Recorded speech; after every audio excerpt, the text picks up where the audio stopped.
I think a good premise to start with is that music is basically very simple. Little tiny kids do this. It's the degree to which you want to make it more complicated than that is completely up to one's own choice and personality. It doesn't really get any more complicated, it just has more layers of details. And there's really only two things that end up being very important about using sounds in music. That cat again.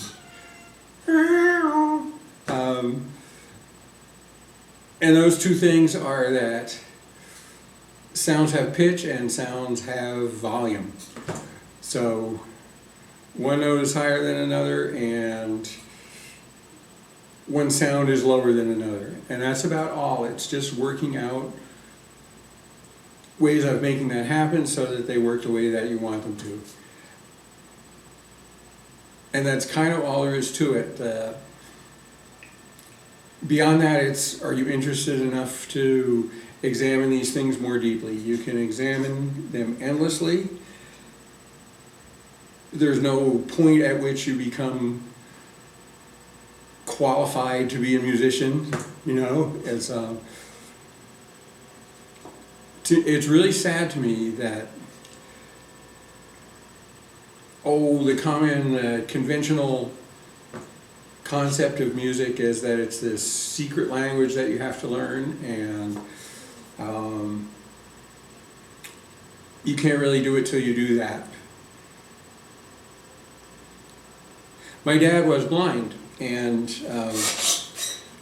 incredible ears. I never met anybody who loved music more, you know, imprinted me with enormous amount of exposure and knowledge at an early age. I consider myself incredibly fortunate to have grown up in the presence of this guy.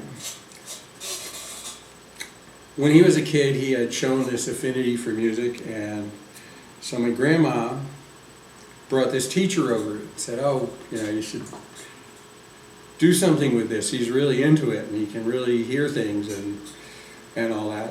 Oh, because he's like, and to rephrase, he wasn't absolutely blind, he was legally blind.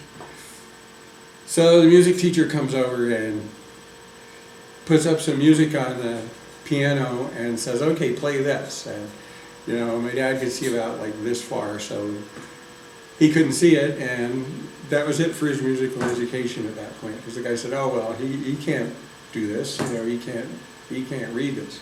So forget it. And I guess my grandma gave up at that point. You know, I mean, I think that's incredibly stupid, but that's the kind of thing that a lot of conventional wisdom about music tends to do.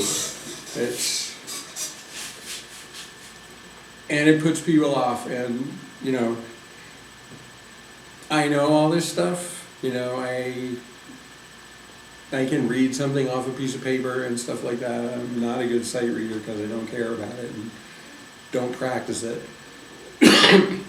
But it isn't mysterious to me, and I don't think it needs to be mysterious to anybody. I really think that most of what seems complicated in music comes from a fairly natural but not very admirable quality of humans that they used to call it circusing in New York, that you try to make it look like what you're doing is much cooler than it actually is. I think most of us musicians know in our hearts of hearts that what we do is pretty natural, and it's not really all that hard. It's, you know, we may work hard on it and be proud of that. That's a good thing.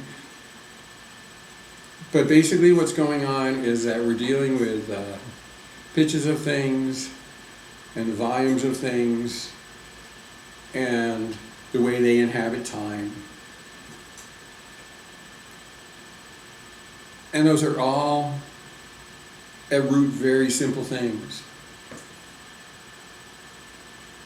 We can get as mystical as we want with them, and as abstract and conceptual as we want to get with them, because that's fun to do. But it doesn't mean because me, after playing for years, has gotten to X amount of levels of abstraction with how I think about this, or conceptually, thought about things for many years and stuff like that. It doesn't mean that I'm doing anything different than a little kid picking up a recorder and going boop on it. It's,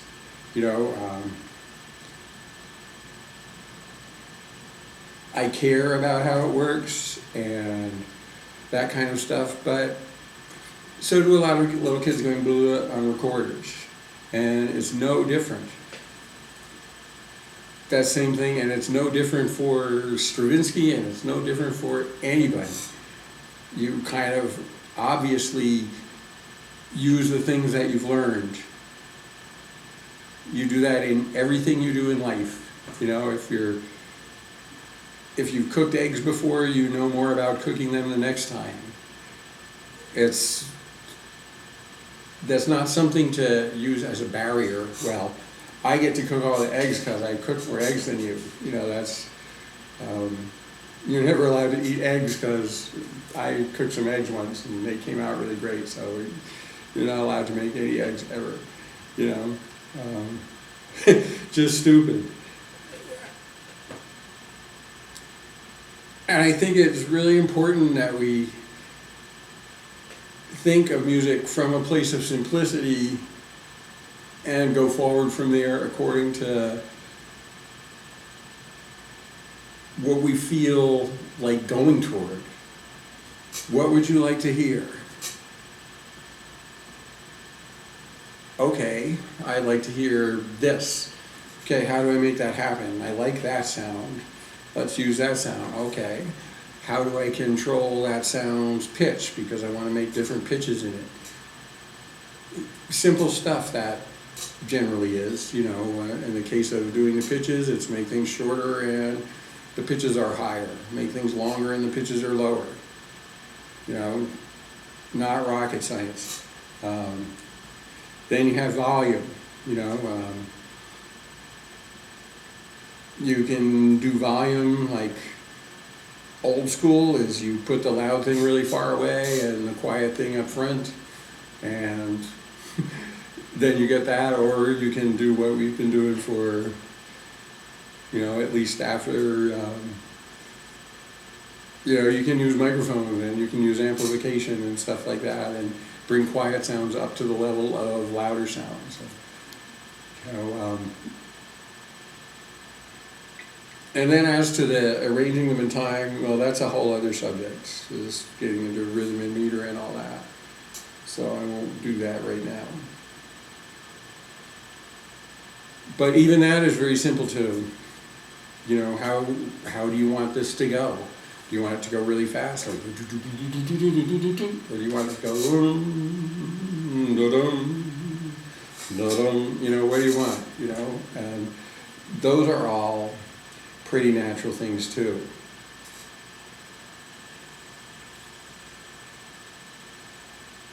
So to sum up, music is a really natural thing for human beings to do. And don't believe the hype, don't get made to feel you can't do this because you don't know a bunch of silly terminology, or you don't understand the code that's on the paper. If you feel the need, learn how to read that, or learn some terminology if you really feel the need to that. But it's never true that because somebody knows some terms that you don't know, that they're actually any closer to knowing the endless possibilities of music than you are.